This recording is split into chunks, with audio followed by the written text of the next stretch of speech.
Bismillahirrahmanirrahim. Assalamu alaikum. Warm welcome to my channel. This is Mr. Farooq.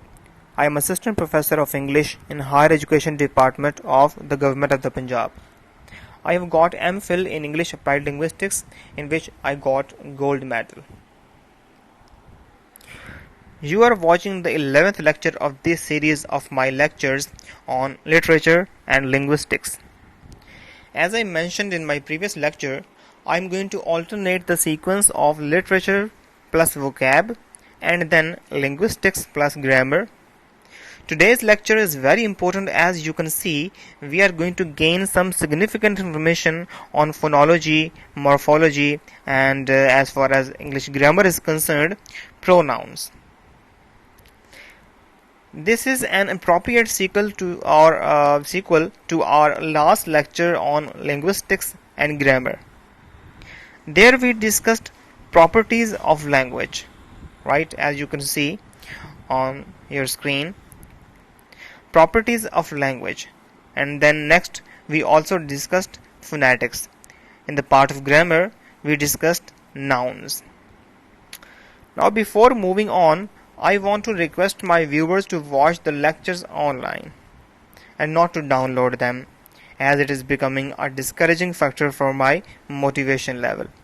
Secondly, my lectures are supplementary to your preparation. I have already mentioned it in my previous lectures. You must try to read the topic discussed in my lecture first and then come to solve the MCQs. For example, you can see today's lecture is on morphology and phonology and pronouns. You must read these topics first from whatever book you are reading. I told you about some good books, some considerably admirable books in my introductory lecture, in my very first lecture. If you have not watched that, you must watch that in order to streamline your preparation. Now, you must try to read the topic discussed in my lecture first and then come to solve the MCQs. This format is very helpful because it not only provides you an opportunity for revision, it also helps you check how much of your reading you have retained, right? And it also imprints the bits of information on the slate of your mind. This is especially true when you make mistakes. You know, the learning through mistakes is more durable than that through just moving on enormous mass of information inundating your mind. Now, before moving on to the multiple choice questions that are there in this test, I would also request you to subscribe my channel if you have not done it already, and also hit the bell icon so that you can get the notifications for my lectures whenever I upload them. So let's move on to the first slide of our questions. Now it is from phonology and morphology. First few questions will be from the area of phonology, and then we will move on to the word formation and morphology. First question is regarding description of phonology. Which of the following points is wrong? A study of systems and patterns of speech sounds in a language.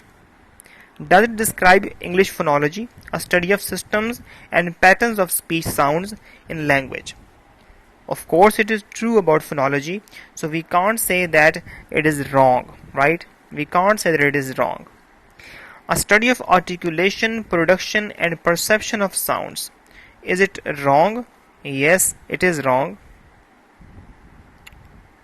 It is wrong. Now the next option, a study of abstract and mental aspects of the sounds in the language. No, it is not wrong. A study of underlying design, the blueprint of each sound type. No, it is not wrong. So here you have learned that phonology can be described as a study of systems and patterns of speech sounds in a language. It can also be described as a study of abstract and mental aspect of the sounds in a language. And in addition, you can say that phonology is a study of underlying design, the blueprint of each sound type. Right? These are three different definitional aspects of this term phonology. Next question is, choose the correct definition of phoneme. Physically produced speech sound, the smallest significant written unit of language, the smallest meaning distinguishing sound unit, a set of sounds behaving contrastively. Now the first option is a physically produced speech sound. It is the definition of phone, not phoneme. So phone is a physically produced speech sound. It is not phoneme. The smallest significant written unit of a language or a meaning unit, it is usually morphemes. It is not a phoneme. And the delta option is a set of sounds behaving contrastively. You can say these are called minimal sets. For example, and they are the words in which one sound is quite different from the other. For example, if we say pick and pack, so you can say, you can realize that vowel sounds are different, other sounds are very same. So this is also not correct. So the correct option here is Charlie option, the smallest meaning distinguishing sound unit. It is phoneme.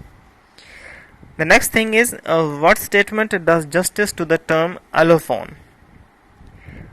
Substitution of allophones changes meanings. First of all, allophone, allo means variety of the same thing. So variety of the same phone, variety of the same physically produced sound. Substitution of allophones changes meanings. Substitution of allophones merely alters pronunciation. Using one phone instead of the other is grammatically incorrect. So you can see the one thing that we can strike off immediately is the Charlie option, because we are talking about phonology and not about syntax and grammar. So that's why Charlie option is straight away incorrect. Alpha option says it changes meanings. No, it does not do so. There is no change in meanings. There is only change in pronunciation. So correct option here is beta option. All the other options are incorrect. Now the fourth question, you must read it very carefully, as I have said so repeatedly in my last lecture and also in my all previous lectures. Lig is no word in English language, but our subconscious knowledge of the language indicates that it is a possible phonemic arrangement, right? Well, for example, pig, dig. So there is also a possibility of lig, but it is no word. On the other hand, fsig and rnig are not possible words. It means that there are certain constraints on the permissible, allowed combinations of sounds. Now the question is, what is the term for such constraints? That certain vowels cannot follow the other vowels. There are possibilities of consonant clusters before and after the vowel sound. We will see that in the structure of syllables, that 2, 3 up to 4 consonants can be stacked before a vowel sound. But there are limitations and constraints as far as their combinations are concerned. And now the question is, what is the term for such constraints or such limitations? Minimal pairs, I have already told you that these are actually the words that have the same sound except one sound. For example, I gave you an example of pick and pack. Except for the vowel sound that is present between the p and kha sound, they are very similar. So minimal pairs is not the answer here. Alright. And as far as beta option is concerned, phrase structure rules. Now they are very useful as far as the syntax is concerned, but they are of no use as far as phonology is concerned. Philology is a study of historical development of a language, how its pronunciation, its meanings, its structure has changed. Again, it has nothing to do with our question. And phonotactics is the term that we used for the constraints and limitations that are present in combinations of the different sounds. Next question, choose the option that has exact structure of a syllable. Onset followed by a rhyme. The rhyme consists of the nucleus and the coda. One nucleus followed by an optional consonant cluster. One compulsory vowel sound following a consonant cluster, or onset contains a nucleus vowel. It is followed by a coda. Now, as far as structure of a syllable is concerned, I would like to highlight it here. You can see that syllable consists of two things. Onset comes first and then it is followed by rhyme. Onset consists of consonant, one or more, and rhyme consists of two things. First thing is compulsory, that is nucleus, and as you can see the term nucleus, it is central element of a syllable. Without vowel there is no syllable. Keep it in mind. These consonants are optional. These consonants are optional. They may or may not be there, but one thing that must be there in a syllable is a vowel. Vowel sound is compulsory as far as the structure of syllable is concerned. Now, vowel sound is called nucleus, and the second consonant cluster falls under the head of rhyme, and it is called coda. Now, keeping this structure in view, you must answer the question that was asked in that question. What was the question? Come back to it. Onset followed by a rhyme. The rhyme consists of the nucleus and the coda. You can see this is the exact structure that we have just seen, so it is correct option. All the other options must be incorrect, but we must read them. One nucleus followed by an optional, so it means that nucleus comes first. No. One compulsory vowel sound following a consonant cluster. This is correct, but it omits the information that it also has a consonant cluster that is called onset before that vowel. Again incorrect. And onset contains nucleus vowel. Again, this is not correct. Now, which of the following syllables is an open syllable? Now, in order to understand and answer this question clearly, it is imperative to look at that structure again, but to keep in mind this question: which of the following syllables is an open syllable? Now, what is an open syllable? Come back to the structure of the syllable.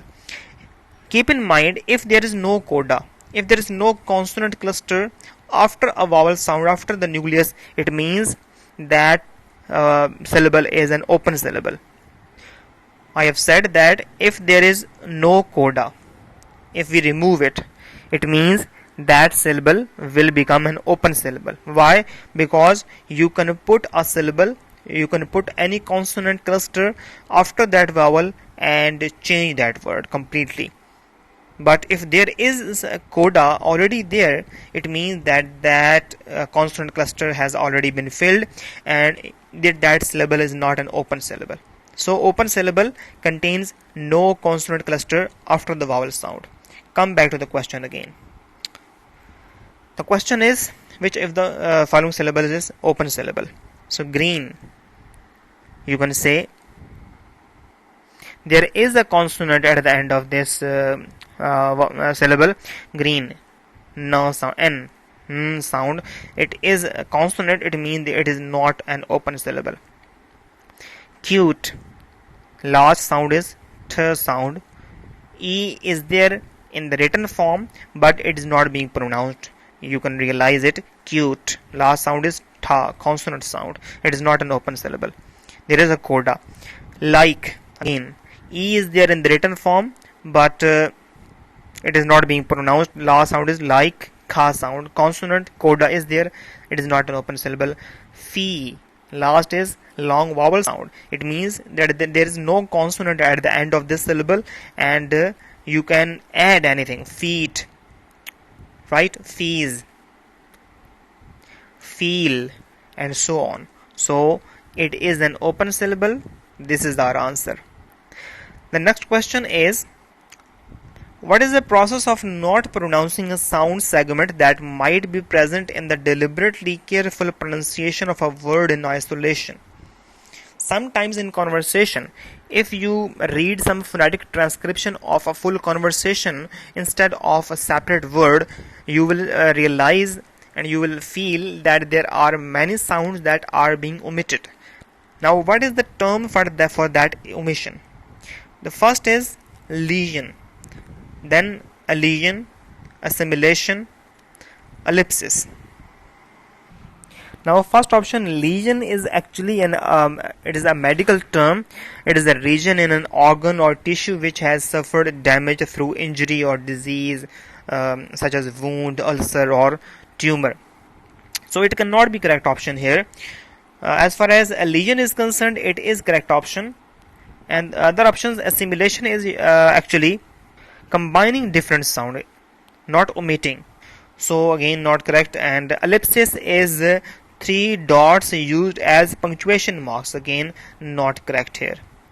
The next question, the study of history and origin of a word is called what? Now we are going to morphology, but first we will have a look at some processes of word formation.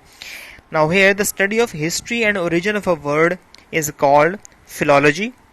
I told you that it is study of history, but as far as the development of the whole language is concerned, not one single word. The question is the origin of a word. Read the question carefully, right?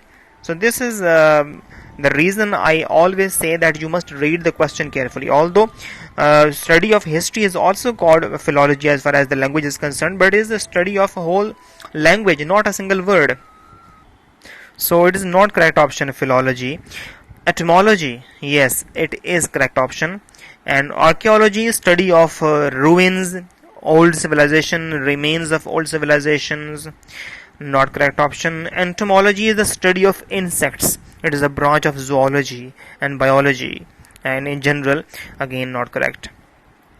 The word smog has a combination of smoke and fog, right? There are different words. Smog is a combination of smoke and fog.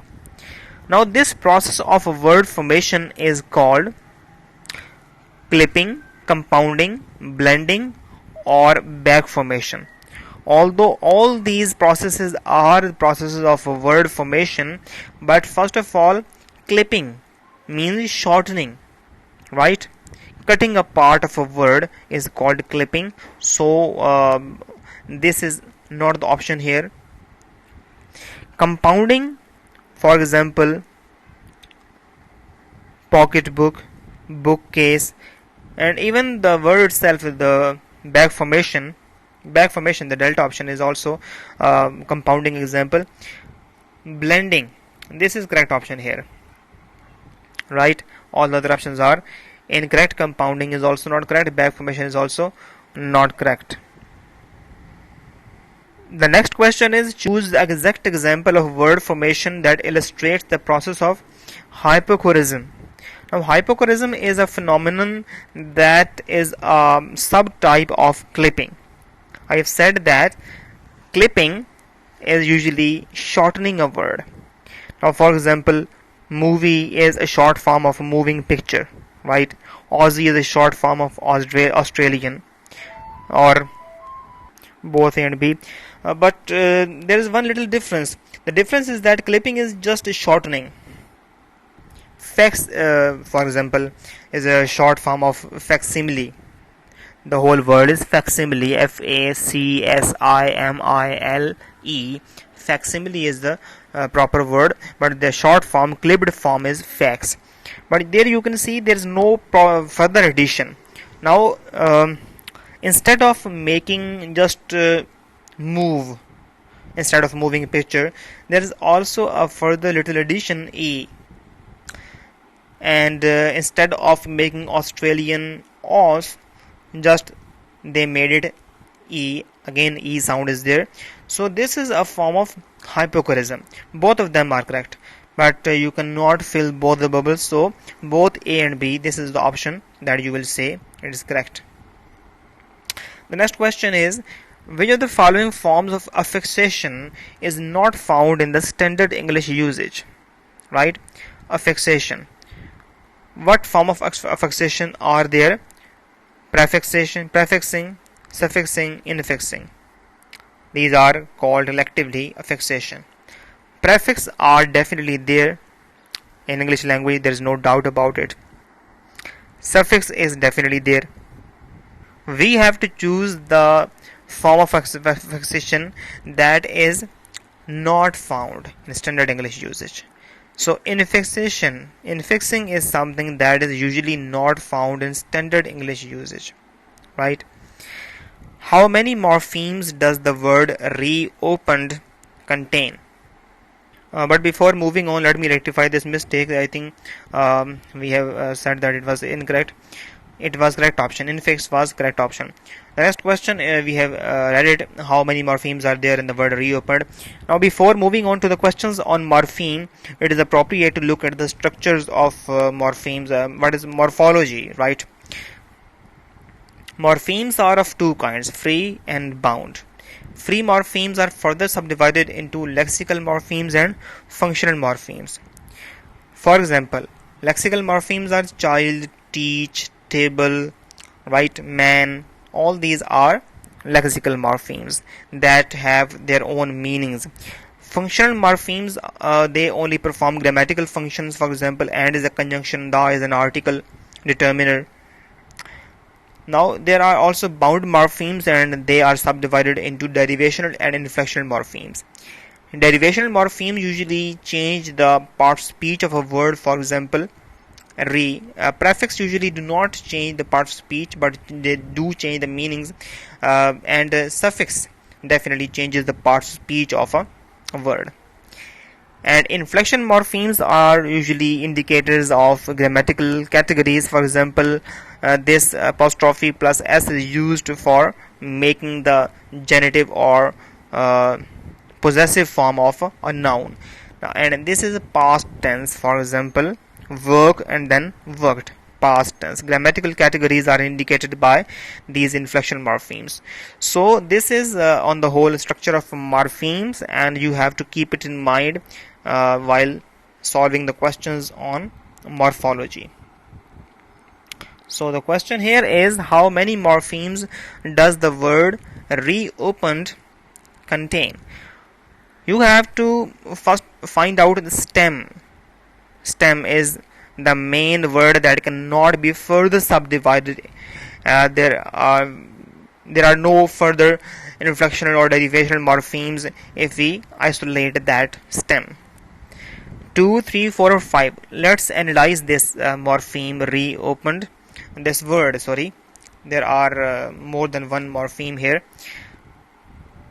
Re definitely is a bound morpheme, and it is a derivational morpheme. It is prefix. Ed is an inflectional morpheme.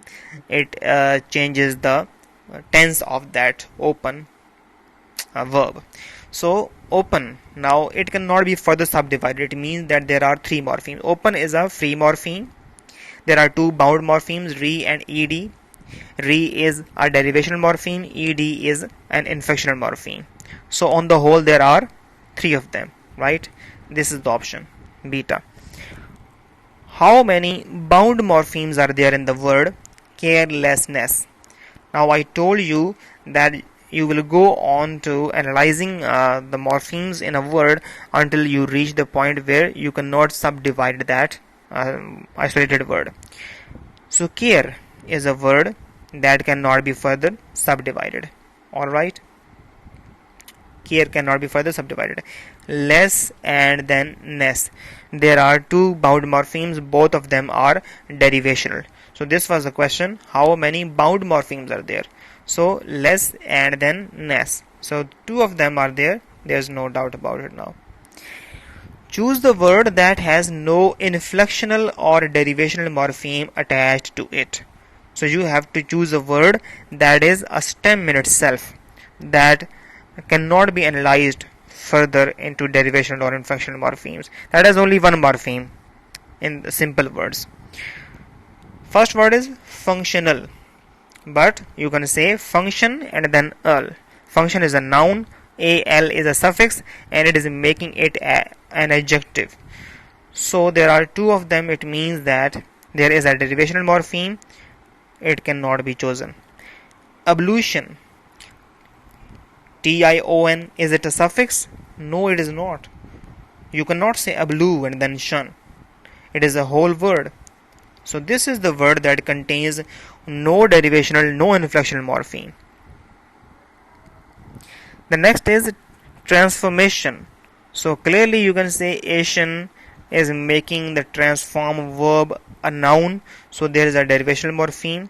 And even you can say form is a stem and transform, then transformation. So definitely we can't say that there is only one morpheme. We had to choose the word that only had one morpheme.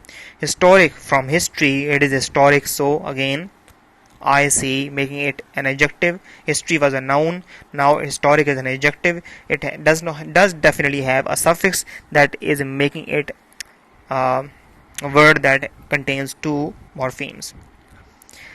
Next is, which of the following sentences has no inflectional morpheme with any of its words? In total, there are only 8 inflectional morphemes, right? There are only 8 inflectional morphemes. I have written them here for your convenience. First of all, there is possessive maker, John's, Peter's, right? Then there is plural maker, S, chair, chairs, table, tables. Although there can be many different ways to make plural, but they are allomorphs. We will see them later. ER and EST, two further in order to make comparative and superlative degrees of an adjective. Past form ed, participle form en, third form we can say and can mean easily. And then there is also an s, but this is different s, not of plural, because it makes third person singular present, right? Goes, works. And then there is present participle, traditionally said, ing form, continuous or progressive form. Now you have to choose the sentence in which there is no word with this inflectional morpheme. The first sentence, we tried. Now you can see that there is ed, past form. Past form is there, so we can't say that there is no inflectional morpheme. There is no need to read it on. Next thing is, everyone can pursue their dreams. Here plural maker, s is there. Peter's, possessive maker is there. Noun can act as a subject or an object in a sentence. So this is a very clean sentence. There is no word with any inflection. Everything is in its base form, original form, the form that you usually find in a dictionary when you consult it. So this is the right option. Delta is the right option. Now move on to the grammar questions.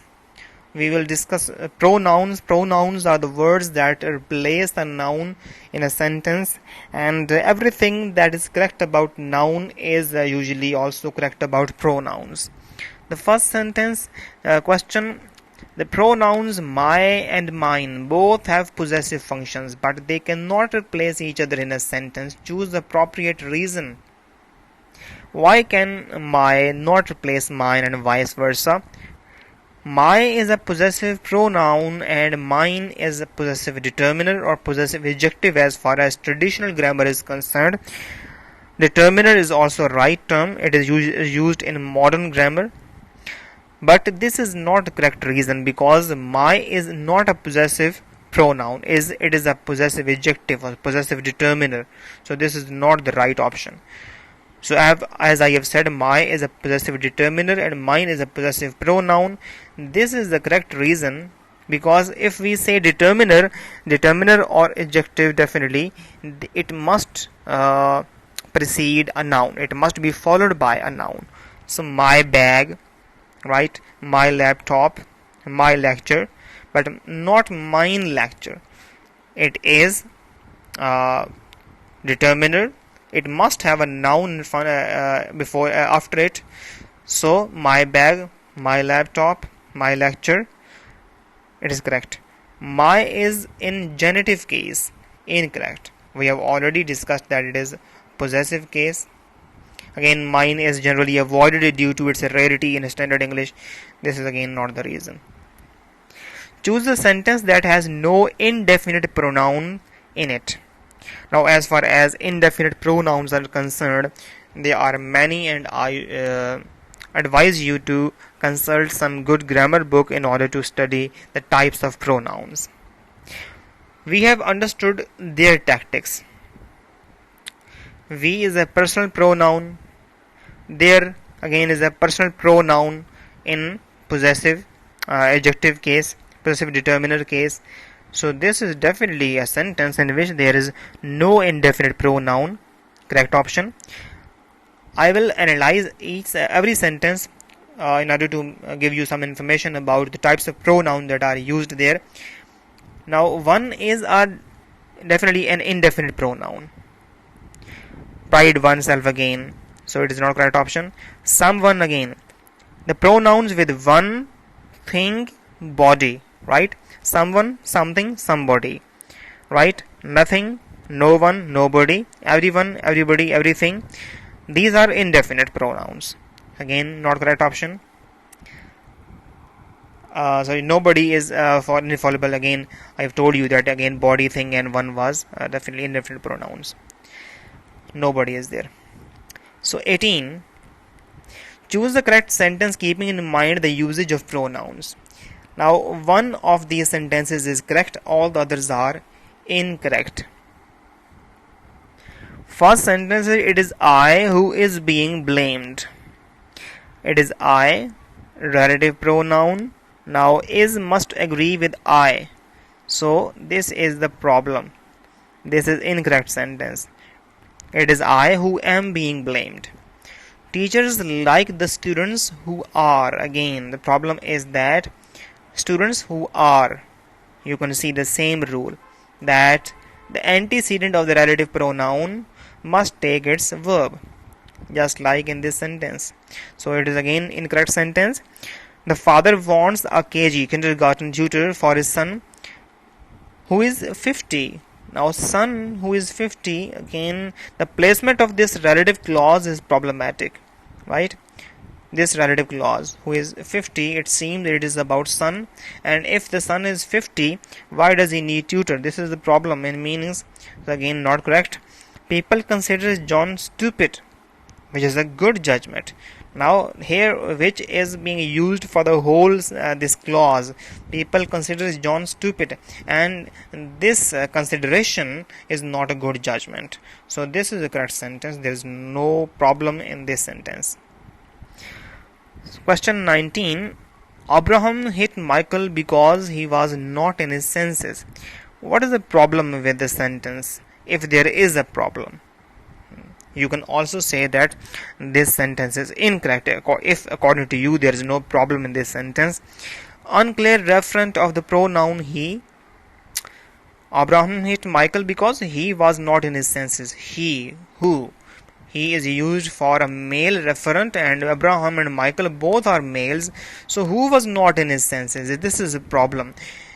Was it Abraham who was not in his senses? That's why he hit Michael, or Abraham was in his senses and Michael was not in his senses? That is why Abraham wanted to teach him a lesson, wanted to teach Michael a lesson. Both things are possible. So the referent of he is unclear. Who was not in his senses? Again, he and his, these are problematic. These are unclear reference pronouns. So this is the problem. Unclear referent of the pronoun of he. This is the correct reason. There are two pronouns in a single clause. No rule in English grammar says that there cannot be more than one pronoun. So again, not correct. It is not clear whether his is a possessive pronoun or possessive determiner. It is very clear in his senses. It means that his is preceding a noun. It is a possessive determiner. So there is no doubt that it is a possessive pronoun determiner, possessive adjective or possessive determiner. So again, this option was not correct. The sentence has no problem. It is correct. We have seen that there was certainly a problem. The last question of this lecture: keeping standard traditional formal usage in mind, spot the error in the following sentence. It is me. Although it is used, you must have heard it being said, being uttered in movies and in spoken circumstances, but in standard English usage it is generally considered incorrect. Now, what is the reason? First reason, the pronoun it cannot be used for human referent I. It is correct to some extent, but not completely, because sometimes, for example, it was Peter who stole my pen. It was Peter who stole my pen. So we are using it, although it is an introductory it, but to some extent it is correct, but not entirely. This can be regarded as correct if there is no other sound logical answer to this question. The next is me must be changed to I because it occupies the complement slot. Is it complement? Yes. Is a copula. It is a linking verb. It is a subject. Me is a complement. And complement, there is a rule in traditional grammar that says that complement must agree with the subject in case. It means complement must be in subjective case. So me must be changed to I because it will occupy the complement slot.